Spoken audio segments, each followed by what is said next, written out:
Hi, everybody. We are here in Hafnar.haus, the Blabla podcast. We're currently both live on audio as well as video on Facebook. And this week is going to be a little bit different than what you might have been used to, because this week it is not an interview where I will be interviewing Nick, but we will be having a conversation. Both Nick and I are currently artists in residence for the Hafnar.haus. We're here for 2 months in total.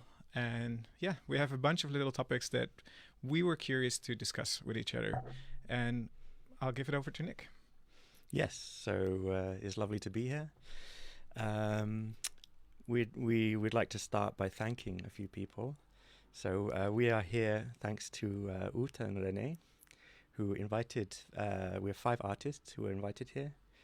And yes, maybe already I can say a little bit about myself. I'm a composer and singer and musician. And it's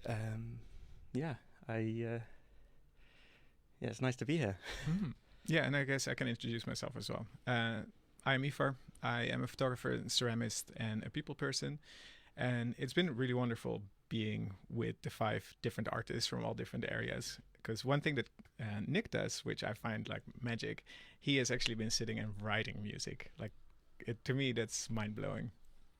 Yeah. And what you do also blows my mind, so likewise. Thank you. Shall we kick it off Yeah, with the first topic? So we have a hat here. I don't know if you can see, but hat with questions. So the first topic we wanted to chat about is connection and intimacy. You want to kick us off? Yes. So I chose this topic actually to talk about because we've been connecting. We're currently living in the same neighborhood, so we share many walks back and forth into town together in the mornings and the afternoons, and having some great conversations whilst we're walking. So what I work with music actually stems from my desire to connect with people somehow, non-verbally but also verbally, and I find that when making music together, if I'm making music with people, for example, it's really it's somehow a much better experience if we have time to be together beforehand. If we know each other already, then we're warmed up, and making music is a very intimate act. So it helps if we're somehow sort of acquainted with one another before we actually start making any sound. Do you feel that's because there needs to be a certain level of trust to open up and to give yourself in your own pieces, or why is this so important? Yeah, trust is a big a factor for sure, and I guess it's trust. For me, it's always been very interesting seeing musicians talk to each other, because I feel like it's like I work with a lot of different creatives from all different fields, and they all have kind of like their own language, but seeing musicians talk together, it seems like it's a whole other world where they connect on, and it's something that I'd love to be a part of. So I started learning the piano to see how that fits, but I can definitely see how it's such a personal thing, because it really comes from within you, and it's fascinating. Yeah. How is it with your line of work? Because surely also connection and trust and intimacy are also a crucial factor in, for example, your work with not collectives, with communities, exactly. I would say with communities, definitely it's important, but where I think it's even more important is with my portrait work. Right. Like if I'm working with somebody and it's just going to be, let's say we don't know each other and I need to take your portrait, I could be completely closed off, but then you're going to mirror that. So then the portrait that I take of you is actually you is going to be kind of like, well, what am I doing here? Why am I doing this? But if you're able to build, and even if you have like half a minute to just like build a little report, it really changes how the portrait comes out, because you do see if somebody feels at ease in front of a camera or not, and a big part of that is that connection. Right. So it definitely plays a huge, and certainly huge right role. here, right now, talking at ease in the camera. I think that ignoring the fact that the camera is there helps. So having that connection with you, I guess. But do you have any tips and tricks that you use when you're working with people taking photos, for example? I think it's really, and this might be slightly spiritual for some people, but I really think it's about the energy that you put into it.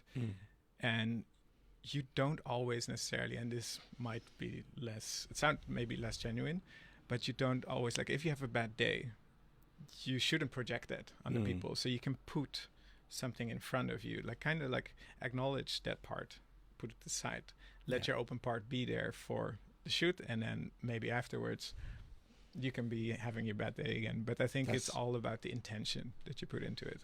Yeah, that's interesting, because in a way that is very similar to the kind of schooling that I got, where there's sort of, you go to the professional room and you leave all of your personal stuff outside and you go and do a job.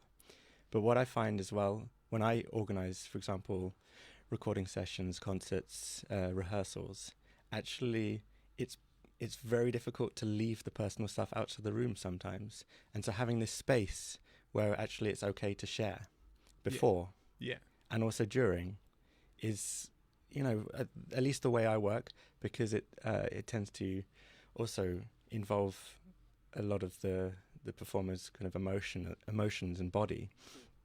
It's necessary to not just be this robot that shows up and is like, okay, I'm going to leave my life outside and just get on and do it.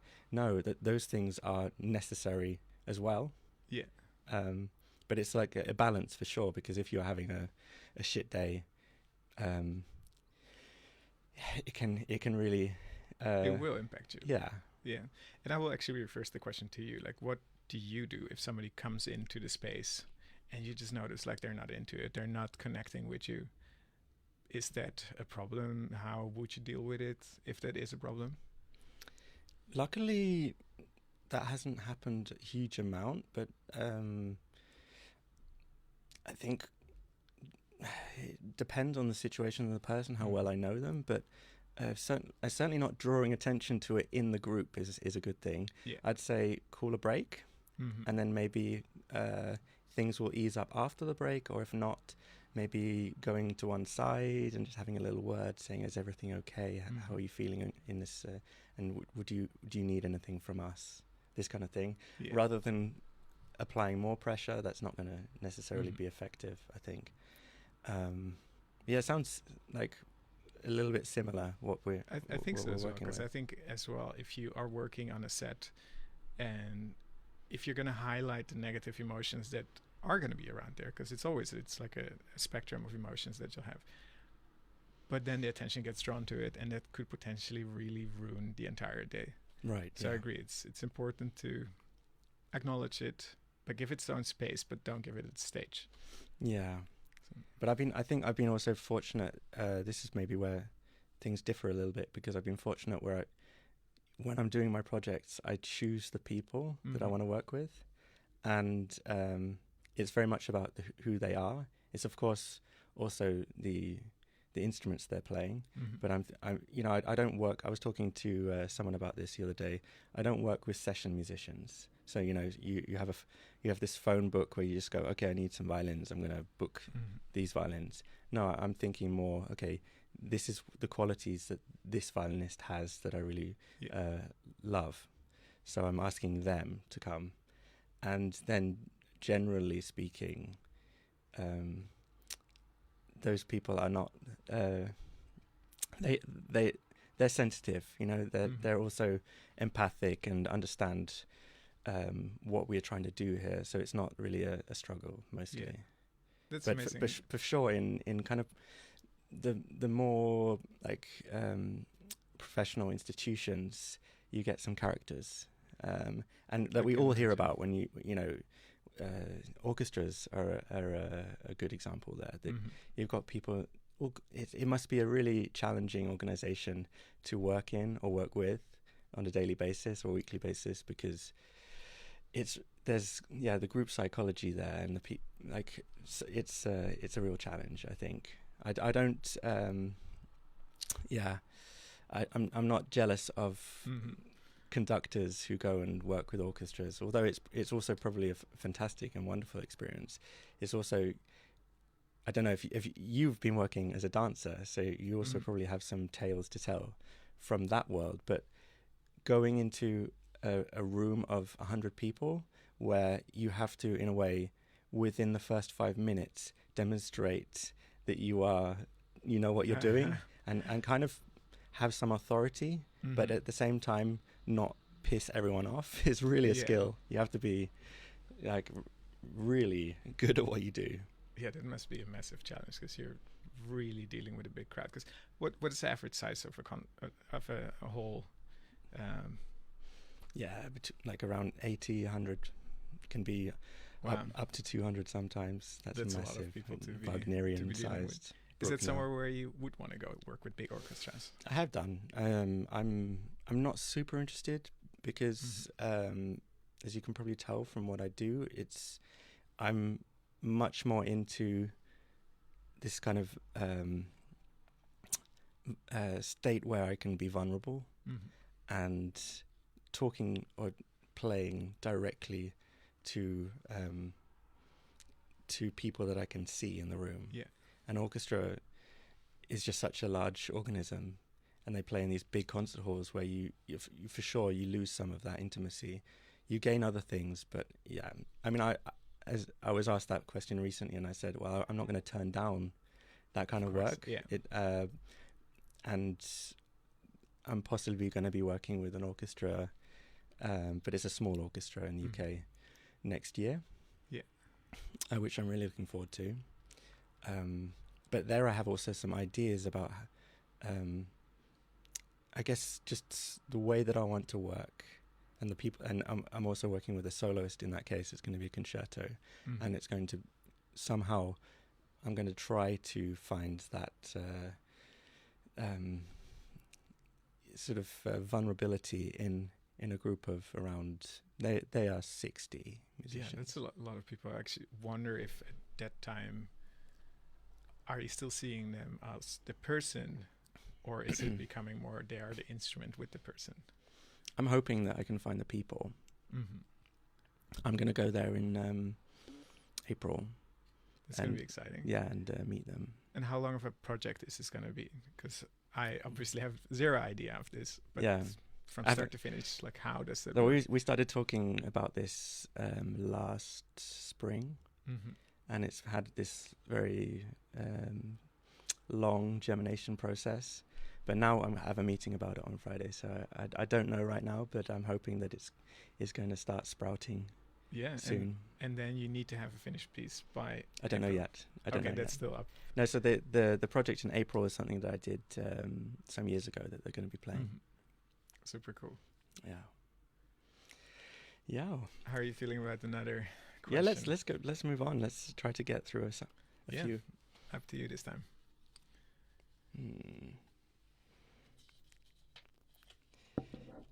Okay, this is an Ivar question.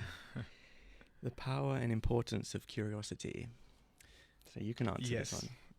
And for the people who are listening in, we are taking notes out of a little hat. Yeah, the power of curiosity. I think it's very important to stay as a creative, to stay curious, to not let yourself get stuck into one space and kind of become comfortable and not push yourself outside of it. Because I feel if you do that, maybe there's some people who become really, really good at their one little thing. They just drill the hole and they go deeper and deeper and they become like the best in that section. But I think for me, how I work, I rather just take something that comes on my way and I'm not completely sure. For example, we're doing now a render, which I have to learn everything new, but that sparks my creativity and just makes things so much more exciting.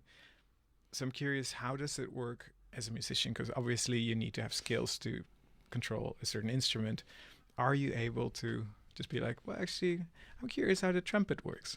Yeah, so I think even just from what you just said, if you are specializing and finding a niche that you dig down into, that also demands a huge amount of curiosity because you're going deeper and deeper into that topic. True. Otherwise you're just going to stay still, and that's, as we were talking about the other day on one of our walks, I don't think being complacent and staying still is a very good place to be creatively. But this also ties in a little bit to something that I'm interested in, which is, I guess, curiosity and learning and continuing to learn are connected. And you have to be curious in order to learn, I guess. Yes. I mean, you can, I don't know, you can learn stuff, but it just doesn't really sink in. Yeah, if you don't have the hooks into it, it just like goes in. And like I remember for sure at school, I was probably interested, but for whatever reason, there was just a lot of information, you know. So stuff stuck, and other stuff just went through the years. But for sure, like I find that if I'm in a space where I am curious, then that's also a lot more fun, and that's where I'm kind of, the creative juices are flowing, where I then it generates more ideas, you know. Yeah, once it's spiraling, one thing will lead to another, and then actually you might see, wait, the idea that I had when it started isn't the idea that I want to follow and chase down the hill. And I think that also something about, I get this from you at least, so your curiosity is infectious, and I think that when you are a curious person, then that also is inviting others to kind of maybe join you in this search for. Yeah, I never really thought about it in that way, but I can definitely see it happen. And for me as well, the curiosity, it just leads to so many unexpected encounters. Because the way I see it, even with people, I could be, let's say we're sitting in a cafe, I go by myself. I could just be very focused on my coffee or whatever I'm drinking at the moment. But I'll be like listening to everything, and I'll be curious. And then at one point there seems to be like this little connection point. And out of that, I might start chatting with the person running the bar or the person sitting next to me. And out of that, all these little wonderful things come. And you never know, because every step you take anywhere, it's like all these choices that you can go. And I feel like the curiosity often leads to the more fun things. Definitely. Yeah. And even just that example that you gave, for sure, like knowing how it is to be standing behind the counter there, to have that little interaction. I can remember it happens infrequently enough when you're working in a cafe or in a restaurant that you have those interactions, that when they do happen, you remember them. You know, because you feel seen as a person. You're not just a plate taxi or someone whose just job is simply to deliver the espresso, but you actually are a human being standing there as well. And you definitely have that quality and that talent for seeing the person and being curious about them.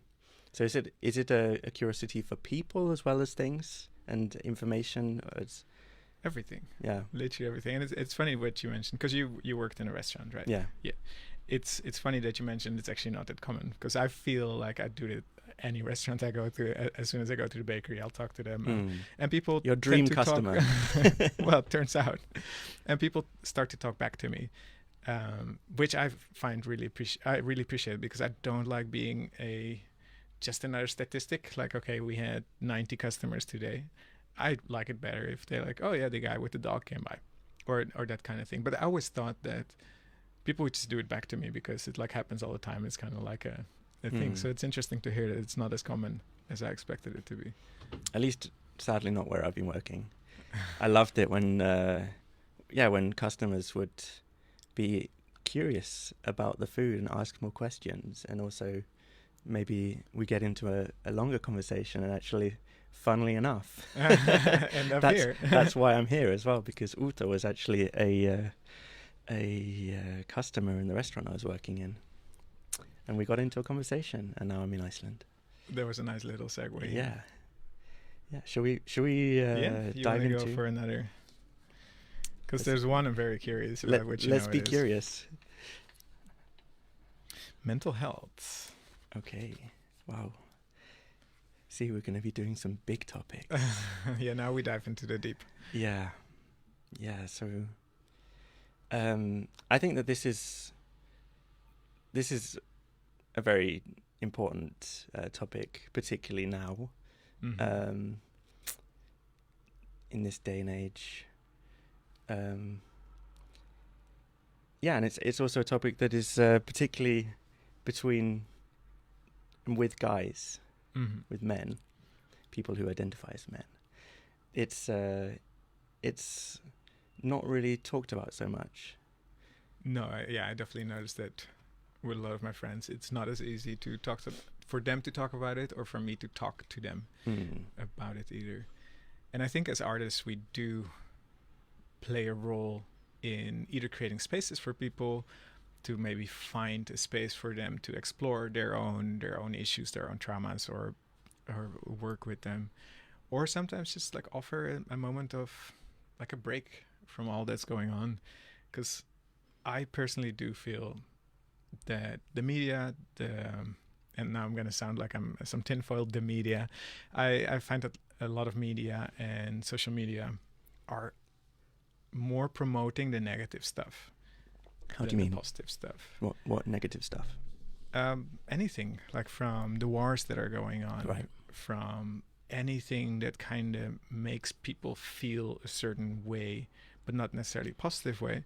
Because how often will you hear like, oh, this really nice thing happened in Reykjavik or wherever, that is just a smaller thing, but actually something positive. Like I feel like I'm lacking that. And I feel like for me as an artist, I can try to sometimes insert just a tiny little sliver of positivity into people's world.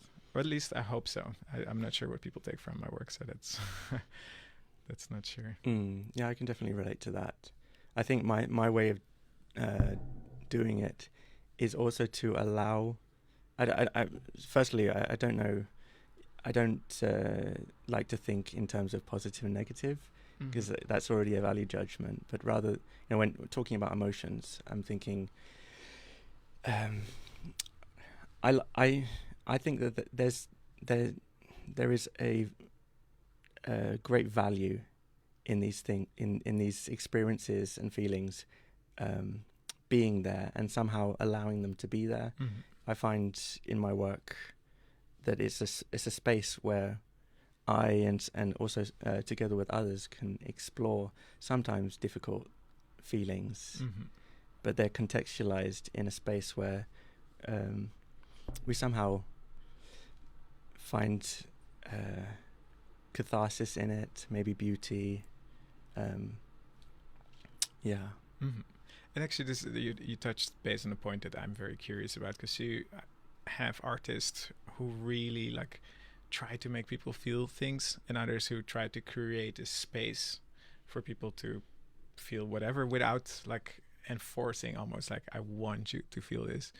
When you're writing your music, when you're creating, you're composing, how do you work with it? Do you have something like you want to evoke a certain emotion, or you want people to like allow them to feel an emotion? Yeah, it's a really that's a really deep topic, because on the one hand, and I think many people making music will possibly relate to this, I think when I start working, there often is an emotion there.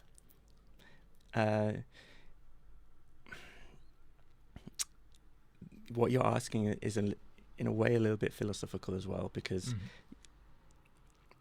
you're asking me how I want people to relate to it. First, or if you want, Because maybe that's not. But first and foremost, I'm relating to it. Mm-hmm. And then after that, then I think I would agree with you that I want there to be space so that I'm not telling people how to feel. Mm-hmm. But it's in a way, it's a difficult one because some people might feel like they're being told how to feel. True. Yeah. And I can't really argue against that. Mm-hmm. But I'm feeling something when I'm making it. Of course, then it's a sort of a long process where I'm not always feeling the same thing about it. And after time as well, like I played this little concert last night, and I noticed a definite change in how I feel about the music that I wrote a year ago. Mm-hmm. And that's also interesting, I think, is these things. Music is ephemeral. It's even recorded music. It's happening in time. Mm-hmm. So it starts, it finishes, and then it's gone into memory, and the waves are kind of passing on into other things. Yeah. It kind of reverberates. Mm-hmm. At least I feel like if we're to talk somehow abstractly about what music actually is, and we're talking very kind of we're talking about something that is actually really abstract. So it's frequencies basically, but I at least attach emotions to those Mm-hmm. frequencies, and that's something that I have also studied a little bit, looked into. A few years ago I was doing this research, and I came across some psychologists who were analyzing why certain music makes us feel sad. Mm-hmm. And they were suggesting through their research that it's a combination of culturally learned, but Mm-hmm. also empathy has a big part to play, because they suggest that. So take, for example, their example of sad music. Generally speaking, music that they qualified as being sad had the characteristics similar to speech that was of someone who is feeling sad. Mm-hmm. So it's generally lower in pitch, slower, quieter. And so their hypothesis is that the music is sort of triggering empathy in us, as though it's a person who is feeling sad, which is an interesting idea, I think. That's fascinating. I'll have to do a little bit more research into that if you can share that. And I think we just got our 10-minute call. So we have a little mystery box, which for the listener, it's a wooden box with a card with a question mark on top. And how this works is that somebody will pick one. You can do it. I guess I'm going to be. Very exciting. Read the question. Okay, this is an interesting one. I like that smile. If you catch me by the fridge at night, I'm probably sneaking. So what are you doing by the fridge at night? I generally don't, but then it would be anything like leftover lasagna, cold slice of pizza. I'd wake up for that as well. But I'm similar, and it's interesting because it's a very common thing in advertisement where people see at night opening a fridge, and I'm like, I never do that. I feel like, what's wrong with me? Why am I not standing in front of the fridge at night? Yeah. So yeah, you want to take another one? Yeah, let's go for it, since that was quite a short answer to that. Ah, nice. Apropos curiosity, I've forgotten how to. Oh, that could go a lot of things. My mind is just like, what have I forgotten? I guess I've forgotten how it is to wake up cold. And this is, as somebody coming from Barcelona, maybe strange for some people to hear, but I've been so warm in Reykjavik these past 2 months. And the winters, even though they're hotter in Barcelona, the houses are terrible. So I will wake up bone cold, stone cold. And here, it's just warm. So that's, I might have forgotten that. Okay. So do we do another one, or do you want to do the events? Yeah, sure. So I can just advertise a little bit some events that are coming up. So Hafnar.haus is organising 2 concerts, or no, more than 2. So there are concerts at Mengi on Friday. Anderval and Jelena Ciric are playing, and then on Saturday at Mengi also is Sucks to Be You, Nigel, and Ari Aurelius. And one thing that we should not forget to mention is the Artists in Residence. They will host a quick little exhibition intervention around the topic of glaciers, and this is going to be from 6 to 8 before the shows on Saturday in Mengi. Come by. Entrance is free. Yeah, there's no entrance fee. And who's involved in that? Us. And who is us? Who's us? We're a team of 5 currently. We have Fifley, who is a filmmaker. We have Chris, who does a lot of interaction design, experience design, and design work in general. Chris does a lot. Then we have Isadora, who is going to be working on some poetry that she has written. Then we have Nick, who's going to be working on the music. I'm doing sound, and music. And then there will be me. And I have been trying to learn a new program. So come by on Saturday and come see us. Yeah. And I think that concludes it, unless we need to fill some more minutes. Great. It's great talking to you, Ivar. Likewise. I feel like it went by. Like I thought we still have 3 more. So yeah, come meet us if you want to hear more about the other topics. Join us on a walk back to the west. Yes.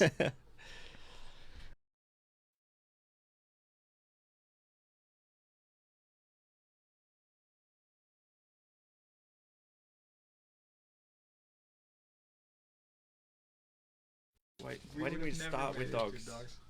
I wanted to talk about dogs because they're so freaking cute. We hope it was interesting, because it just felt like our walk conversation. Shooting the breeze.